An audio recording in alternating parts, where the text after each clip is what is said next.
Pemirsa Surabaya TV dimanapun Anda berada, semoga selalu sehat, gembira, sehingga bisa terus kita bersama di dalam program-program Surabaya TV.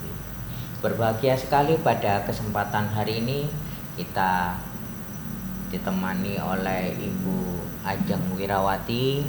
Beliau adalah Wakil Ketua Komisi D DPRD Kota Surabaya.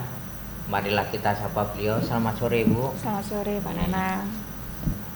Kita akan berbicara tentang satu topik yang menarik untuk kehidupan masyarakat di Kota Surabaya, yaitu tentang Perda Perlindungan Anak. Seperti yang kita ketahui bersama bahwa Surabaya bukan hanya mendapatkan kategori kota yang layak anak, tetapi juga menjadi kota yang disebut dengan ramah anak.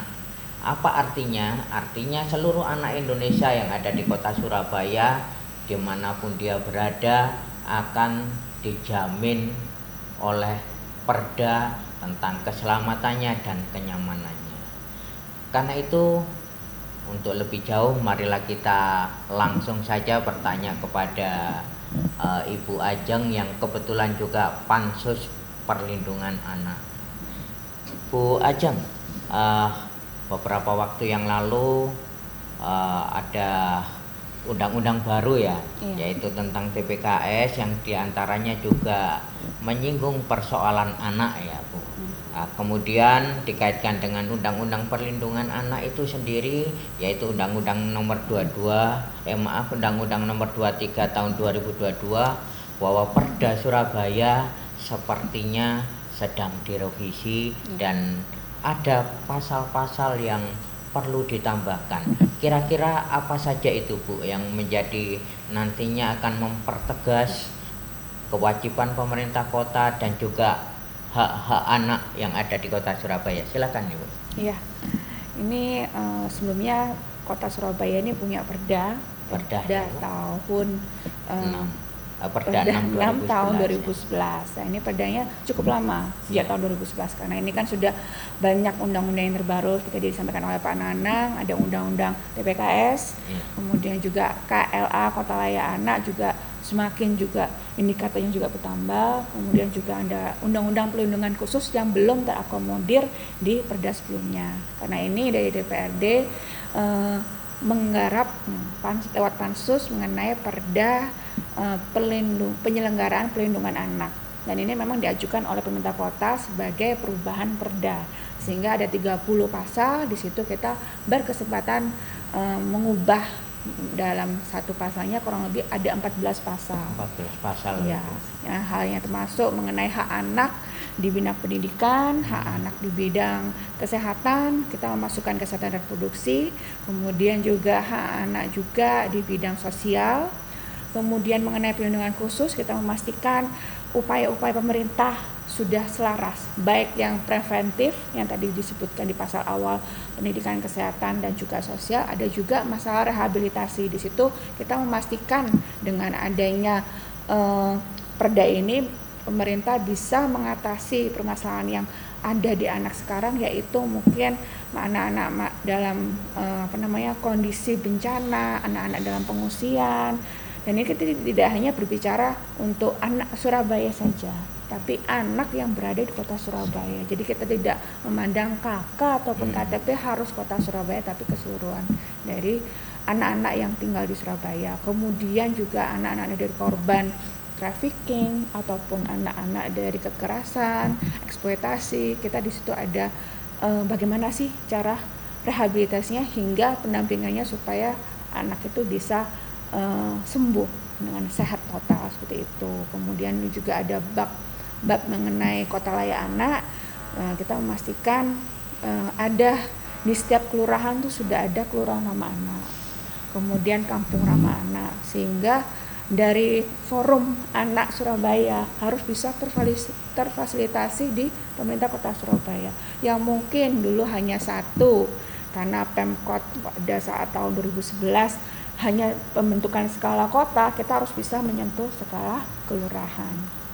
Kemudian juga mengenai anak dalam tenaga kerja ya. Nah, kita memastikan bahwa anak di sini tidak boleh ada eksploitasi. Jadi ada maksimalnya sesuai dengan undang-undang, yaitu maksimal 3 jam, dan itu memang atas hobi ataupun memang keuangannya untuk istilahnya itu tambahan untuk orang tuanya ataupun si anak, bukan sebagai pencari nafkah dalam keluarga. Kemudian juga masalah pembiayaan dan lain-lainnya, saya harap juga di sini lebih jelas diatur bahwa memang pemerintah kota prioritas terhadap pelindungan anak. Ya, Ibu. Berkaitan dengan penjelasan yang disampaikan oleh Bu Ajeng, ada beberapa hal yang ingin saya tanyakan lagi, Bu, yaitu kaitan dengan kampung ramah anak. Seperti yang kita ketahui bahwa di Surabaya ini walaupun kota metropolitan, tetapi masih banyak kampung dengan berbagai karakteristiknya. Jadi kampung yang dengan berbagai karakteristik ini tentunya juga akan membawa suatu persoalan tersendiri. Contohnya begini, Bu. Jadi kampung-kampung ini kan di dalamnya ada majemuk ya, Bu. Ada majemuk di mana baik itu tingkat pendidikan maupun tingkat sosial dan sebagainya berbeda-beda. Tentu saja untuk anak ini kan jauh lebih sulit daripada mereka yang tinggal di perumahan-perumahan, sehingga contoh yang terkecil, mereka mungkin melihat orang ngerokok sembarangan, kemudian melihat orang ini ada yang berjudi burung dara dan sebagainya ya, Bu. Itu yang memang ada karakteristik di masing-masing kampung. Apakah hal seperti ini juga menjadi bagian dari forum anak yang tadi Ibu sebutkan tadi? Iya, jadi mengenai kampung ramah anak ini memang diharapkan, ini kan memang program juga dari Dinas P3 Dinas ya, kalau dulu zamannya di P5A, sekarang DP3 P2KB ya, kalau nggak salah itu namanya. Nah, ini di situ memastikan di kampung-kampung tersebut mungkin ada tempat bermain anak yang sudah ramah anak. Jadi mungkin dari jalanan pun juga tidak asal langsung breng gitu, supaya membahayakan anak-anak yang sedang bermain di jalan. Kemudian juga dari sisi ada anak-anak, mungkin di situ ada orang seninya ataupun tempatnya nelayan ataupun sebagainya. Di situ ada memastikan ada nilai keterampilan ataupun bahkan memang yang diminta tadi anak-anak. Jadi sesuai karakteristik ataupun tematik di masing-masing kampungnya. Nanti memang kan harus ada pendampingan dari dinasnya, entah itu dari dinas, kita bekerja sama dengan dinas lainnya untuk hadir langsung di sana, berkumpul langsung pada anak-anak, mendengarkan aspirasi kira-kira apa sih yang dibutuhkan. Seumpama memang anak tersebut inginnya saya ingin buat film mungkin ya, karena memang di situ ada daerah-daerah ataupun ada seniman di sana yang bisa mengajari anak-anak di sekitar itu, maka dengan adanya forum anak Surabaya ini diharapkan bisa terfasilitasi. Karena itu kemarin kita kan sudah memulai fast untuk di masing-masing kelurahan atau kecamatan, setidaknya ada yang bisa disalurkan sebagai aspirasi dalam musrembang kota seperti itu. Bu, ini berkaitan dengan pendidikan untuk anak ya, Bu. Jadi kita semua, bahkan penyelenggara negara sudah memastikan bahwa pendidikan untuk anak harus diberikan yang terbaik. Ini di luar Surabaya, Bu, ingin saya sampaikan bahwa dalam rangka untuk memberikan perlindungan, untuk memberikan program yang pendidikan yang terbaik untuk anak, menerapkan satu pola yang cukup menggelitik lah. Jadi ada program sekolah itu untuk anak masuknya jam 5 pagi. Nah, menurut Ibu bagaimana? Apakah ini sebuah kontraproduktif atau bagaimana? Iya, yang jelas kalau kita sebagai orang luar ya, eksternalnya ya jelas kita bingung kenapa kok ada kebijakan seperti itu dibuatkan, apakah hanya dalam satu pihak atau memang berdasarkan dari aspirasi anak gitu kan. Yang jelas saya tidak mengizinkan lah istilahnya, tidak supaya tidak menyayangkan merekomendasikan lah. untuk di Surabaya ya. Harusnya kalau memang anak-anak diwajibkan untuk berangkat jam 5 pagi itu istilahnya ide dari siapa? Apakah sudah sesuai dengan aspirasi oleh anak gitu kan? Pada saat kita di sini mungkin bisa dicek di daerah situ sudah ada nggak forum anak di daerah situ, nah, itu supaya memastikan partisipasi tidak hanya dari ranah orang dewasa, tapi partisipasi juga kita bisa jalin dari anak-anak, usia anak-anak. Iya Bu, ini masih berkaitan dengan pendidikan ya Bu untuk anak. Jadi beberapa waktu yang lalu pemerintah kota memberikan sebuah program yang sangat menarik, yaitu Bela Negara ya Bu. Bela Negara, jadi ada anak-anak yang berprestasi, kemudian ditambah lagi program yang lain yaitu mereka yang terkena justisi, kemudian diberangkatkan, disekolahkan, yaitu tentang kaderisasi di satu lembaga, dan ironisnya menimbulkan polemik di masyarakat. Artinya begini Bu, ini anak saya berprestasi kok kemudian dikumpulkan dengan mereka yang terkena justisi, sehingga banyak orang tua ini yang menarik diri anaknya agar tidak diikutkan program itu. Sebetulnya ini kan program yang sangat menarik sekali Bu. Di mana ini salahnya kira-kira? Ya, warga tidak tahu seberapa menariknya itu sebelum ada sosialisasi yang tepat, ya kan? Jadi karena ini kan program baru, wajibnya sosialisasi juga harus mengandeng dari dinas-dinas pendidikan atau paling tidak RT RW setempat supaya tidak simpang siur. Pada saat ada orang tua yang mendaftarkan untuk menjadikan sekolah kebangsaan ataupun lainnya, ternyata yang ikut di situ juga termasuk anak-anak yang kena rahasia. Ya, rahasia. Artinya orang tua juga, loh, kenapa kok tidak diinfokan di awal? Bagaimana mungkin visi misi dari sekolah kebangsaan ini mungkin karena baru masih belum bisa terformulasi dengan baik. Karena itu yang jelas untuk kedepannya saya harapkan pemerintah kota memastikanlah program-programnya bisa dikemas lebih baik, kemudian juga memastikan siapa saja yang bisa ikut. Nah, itu harus ada ketentuannya lebih lengkap dan juga lebih pasti lagi. Dan kalau memang ini ada bermaksud pendisiplinan karena memang anak-anak yang kena rahasia, ya pastinya itu kan disiplinnya berbeda dari sekolah kebangsaan. Mungkin sekolah kebangsaan kita bisa berbicara mengenai Pancasila, kebinekaan, seperti 4 pilar ya. Nah, kemudian tapi kalau namanya rahasia kita lebih kepada moralnya seperti apa. Jadi sebenarnya dari kurikulumnya sudah beda. Jadi saya akan memastikan pemerintah kota lebih bisa memformulasikan lebih baik kembali.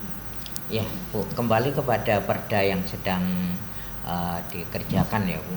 Saya ini tertarik juga kaitan dengan hak anak, hak sosial anak, terutama anak yang disabilitas Bu.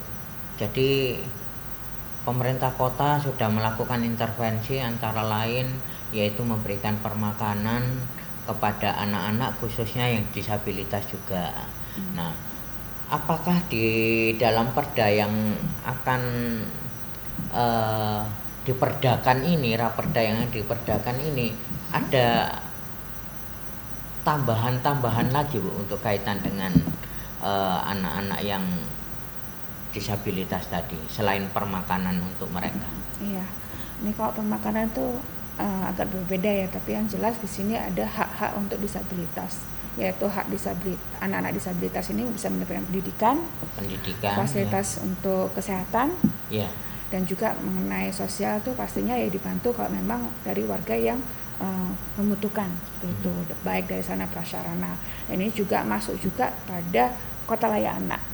Supaya pada anak-anak disabilitas bisa terfasilitasi bagaimana dalam mungkin PJMD ke depan ada fasilitas khusus olahraga untuk anak-anak disabilitas, atau memang sekolahnya diperbanyak untuk para anak-anak disabilitas.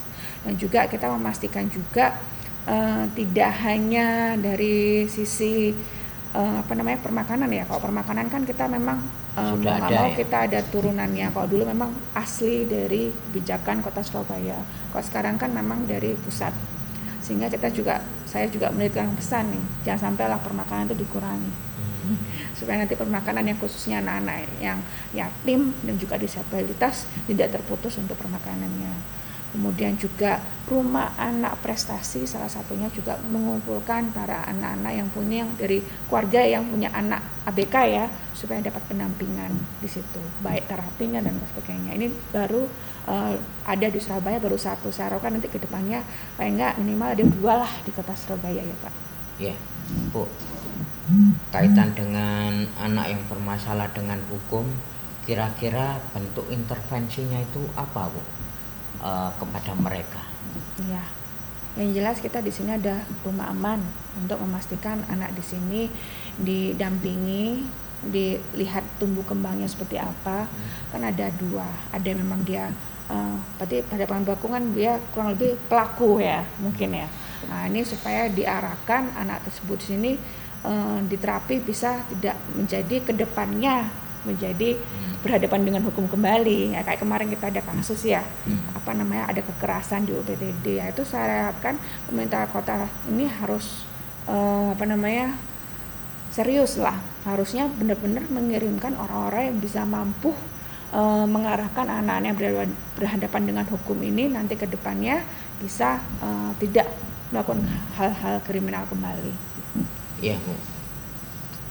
Warga masyarakat di Surabaya tentunya sangat berharap terhadap perda ini, karena anak ini juga menjadi masalah yang krusial bagi keluarga, bagi masyarakat, dan tentunya juga bagi pemerintah.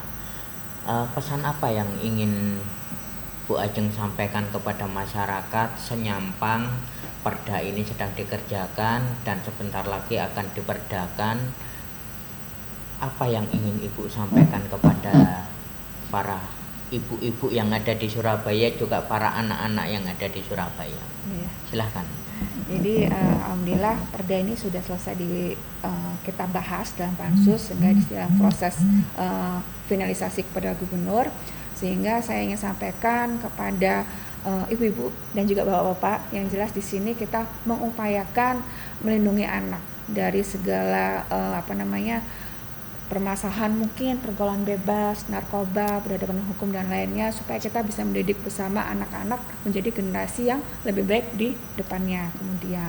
Kemudian juga saya juga mohon juga partisipasinya dalam forum aspirasi anak, supaya nanti setiap kelurahan sudah terbentuk, kemudian akan ada fasilitasi dari pemerintah kota supaya lebih masif kembali untuk memastikan di kota Surabaya ini menjadi kota ramah anak, kota layak anak, dan juga hingga kota layak anak dunia. Seperti itu yang kita harapkan bersama-sama.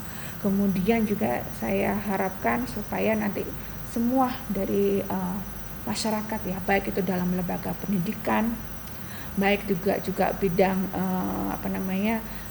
usaha ataupun lainnya, kita di sini memerangi adanya yang pertama pendidikan jangan sampai putus sekolah. Kemudian yang kedua kita juga mengupayakan tidak adanya tenaga kerja usia anak. Kemudian juga yang terakhir untuk anak-anak semuanya di kota Surabaya, kita juga menyisipkan di sini menengahi pentingnya kesehatan reproduksi. Dan ini apa pentingnya supaya nanti anak-anak tidak mudah terjebak dalam pergaulan bebas, tidak mudah terjebak dalam pernikahan usia dini. Karena apa? Banyak yang kita ingin upayakan tidak hanya untuk membentuk membahagiakan orang tua, tapi juga membentuk negara kita ke depannya semakin maju kembali.